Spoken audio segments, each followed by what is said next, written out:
ক্ষমতাচ্যুত ও দণ্ডিত সাবেক প্রধানমন্ত্রী শেখ হাসিনা দেশে ফিরলে তাকে স্বাগত জানানো হবে, তবে বাংলাদেশের রাজনীতিতে তার আর কোনো ভবিষ্যৎ নেই বলে মন্তব্য করেছেন প্রধানমন্ত্রীর তথ্য ও সম্প্রচার বিষয়ক উপদেষ্টা ডাক্তার জাহেদ-উর-রহমান। মঙ্গলবার ১৪ জুলাই সচিবালয়ে সরকারের বিভিন্ন কার্যক্রমের অগ্রগতি নিয়ে আয়োজিত সাপ্তাহিক প্রেস ব্রিফিংয়ে তিনি বলেন, সরকার শুরু থেকেই শেখ হাসিনার প্রত্যর্পণের চেষ্টা করছে।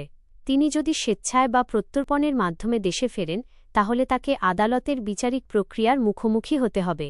জাহেদ-উর-রহমান বলেন, শেখ হাসিনার রাজনৈতিক ভবিষ্যৎ এই দেশে আর নেই। তবে তিনি দেশে এলে আমরা তাকে স্বাগত জানাব, কারণ সরকার জাস্টিস ও ইনসাফ নিশ্চিত করতে চায়। তিনি জানান, শেখ হাসিনার বিরুদ্ধে ঘোষিত রায়ের বিষয়ে আদালতই চূড়ান্ত সিদ্ধান্ত দেবেন। তিনি চাইলে আন্তর্জাতিক অপরাধ ট্রাইব্যুনালে আইসিটি বিদেশি আইনজীবী নিয়োগ করতে পারবেন। বিচার কার্যক্রমে পর্যবেক্ষক ও ভিডিও রেকর্ডিংয়ের সুযোগও থাকবে বলে উল্লেখ করেন তিনি।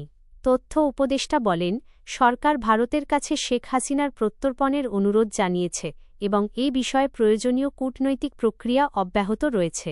তবে তার দেশে ফেরা কোনো রাজনৈতিক সমঝোতার বিষয় নয়, এটি সম্পূর্ণ আইনি প্রক্রিয়ার অংশ। তিনি আরও বলেন, আদালতে শেখ হাসিনা যদি নিজের পক্ষে যুক্তি ও প্রমাণ উপস্থাপন করে নির্দোষ প্রমাণিত হন, তাহলে আদালত আইন অনুযায়ী সিদ্ধান্ত দেবেন। আবার অভিযোগ প্রমাণিত হলে আদালতের রায়ও কার্যকর হবে। আমাদের উদ্দেশ্য প্রতিশোধ নয়, ন্যায়বিচার নিশ্চিত করা, বলেন তিনি। একই ব্রিফিংয়ে জুলাই গণঅভ্যুত্থান প্রসঙ্গে জাহেদ-উর-রহমান বলেন, সরকার এ আন্দোলনের চেতনা দেশজুড়ে ছড়িয়ে দিতে চায় এবং যথাযথ মর্যাদায় জুলাইয়ের কর্মসূচি পালন করবে।